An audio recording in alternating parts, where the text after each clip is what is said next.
Andreas Stihl was wounded 4 times on the Western Front and came home with a disabled hand and an idea.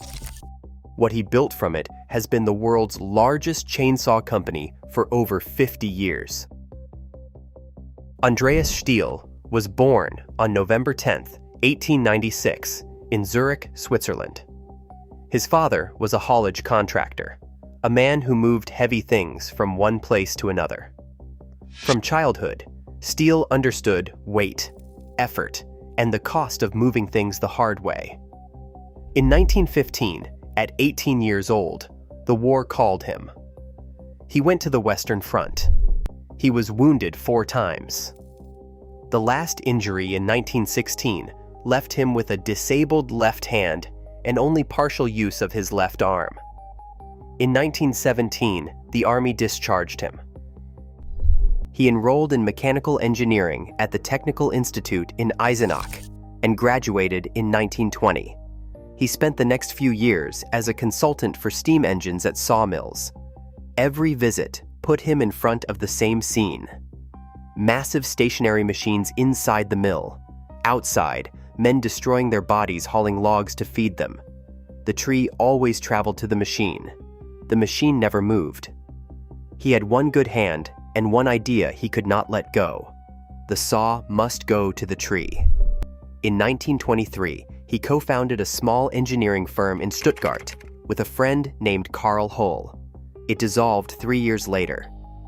In 1926, he tried again alone. He opened a new workshop in Stuttgart. He was 29 years old. He had a war wound, a mechanical engineering degree, and a problem he refused to stop solving. To fund his chainsaw experiments, he sold steam boiler pre-firing systems. Industrial facilities needed them. They paid well. He poured that money into the one machine nobody had asked for yet. In 1926, he built his first prototype by hand, a 2-man electric chainsaw. It weighed 64 kilograms, 141 pounds. It had a 1-inch gauge chain with handles at either end. It could only cut vertically. It could not fell a standing tree. By every modern standard, it was a crude machine. But it was the first electric chainsaw ever built anywhere in the world. And it worked. Stihl immediately set a rule that would define the company for the next century. He would only sell through specialist dealers, people trained to service what they sold, not hardware stores, not general merchants. The chainsaw was a serious tool, and it demanded serious support. Sales in 1927 came to 50 units, small but real. Real money, real proof. That same year, Stihl opened his first factory in Stuttgart. He hired his first 2 employees. Both stayed with him for decades. But Stihl already knew the electric saw had a ceiling. It needed a power cord. Power cords needed power sources. Power sources did not exist in the woods. The machine could trim logs in a mill yard. It could not go into the woods. And the woods were where the work actually happened. In 1927, a German engineer named Emil Lerp beat him to the gasoline-powered version.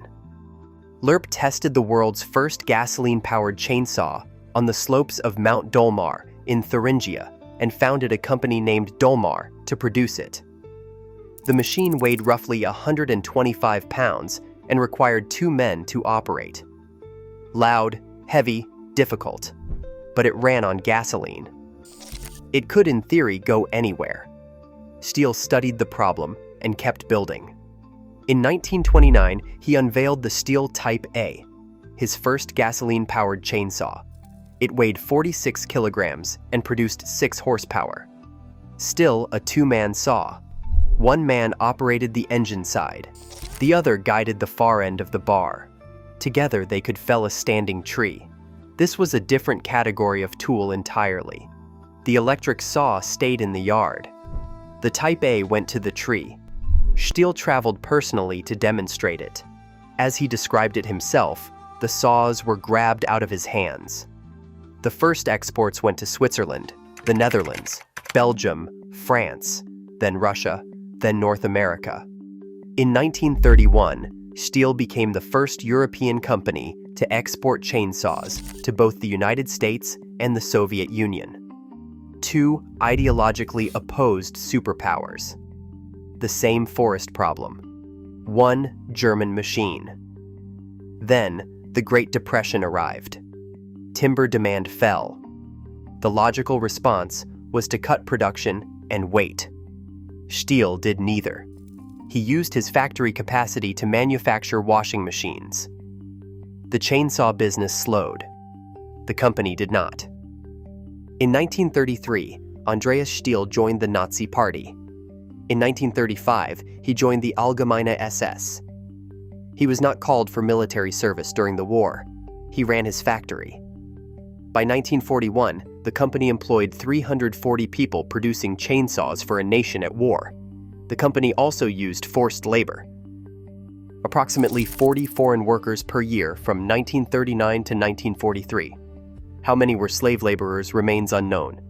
In 1943 and 1944, Allied bombing raids struck Bad Cannstatt directly. The factory was badly damaged. On May 8, 1945, Germany surrendered. Allied forces arrested Andreas Stihl. His company was seized. He was interned in a labor camp in Bavaria for 3 years. In 1948, a denazification tribunal classified him as Mittelläufer.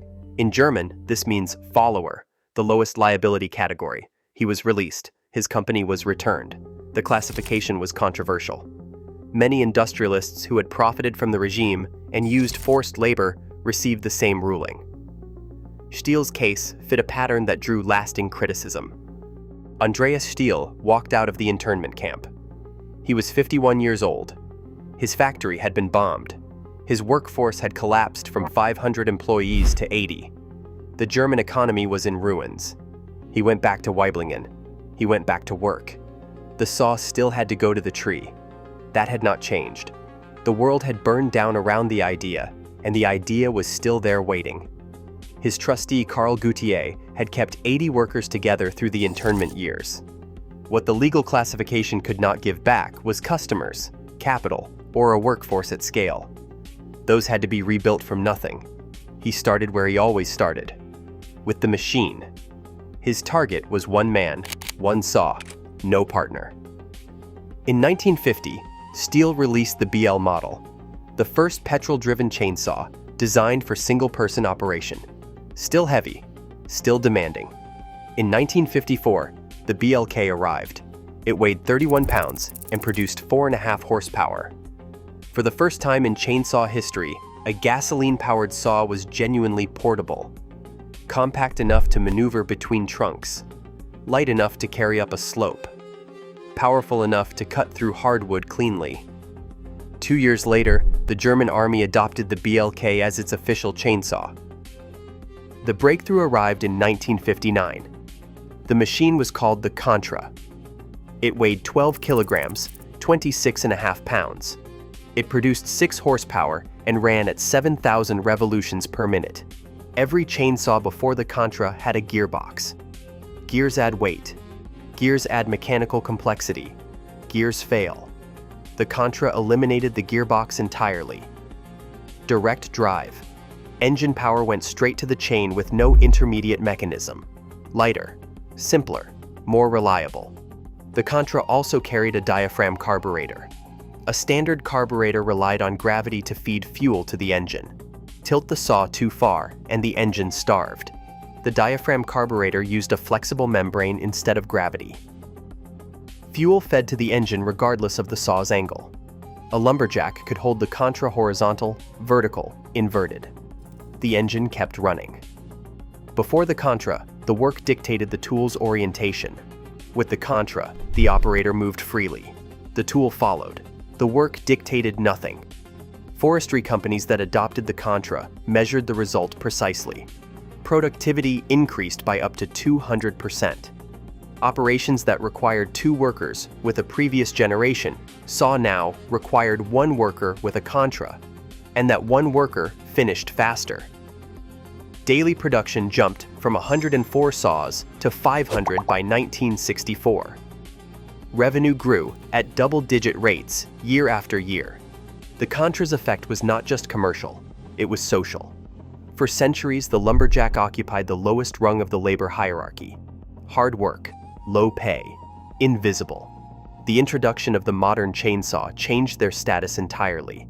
The disdained day laborer became a skilled machine operator, a specialist. The profession gained dignity it had never had. In the 1960s, Stihl became the first chainsaw manufacturer in the world to equip its saws with an anti-vibration handle system. Prolonged exposure to chainsaw vibration causes hand-arm vibration syndrome, permanent nerve, and circulatory damage. The anti-vibration system isolated the handles from the engine's vibration using a mechanical buffer. The saw ran. The operator's hands did not shake. The industry had spent 30 years making saws more powerful. Stihl was now making them less damaging. By the end of the 1960s, the 1 millionth Stihl chainsaw left the production line. In 1971, Andreas Stihl transferred leadership to his son, Hans Peter. The workforce stood at 2,000 people. The factory was producing 340,000 chainsaws per year. That same year, Stihl became the largest chainsaw manufacturer in the world. On January 14, 1973, Andreas Stihl died in Rohrbrunn, Baden-Württemberg. He was 76 years old. His children kept the company in the family. Their children followed, then their grandchildren. For 5 generations, Stihl has never been sold. It never went public. It never passed outside the family that built it. Today, Stihl manufactures in 7 countries. Its products reach customers through more than 55,000 independent dealers across over 160 countries. Annual revenues exceed $4 billion. Stihl has been the world's top-selling chainsaw brand every single year since 1971. He came home from the Western Front with a disabled left hand and one idea he refused to put down. He built his first prototype alone in a Stuttgart workshop. No investors, no team, no guarantee anyone would ever buy what he was making. The saw must go to the tree. That idea was not complicated. It did not require genius. It required someone unwilling to accept the existing answer. One engineer, one workshop, one hand he used to build it all with.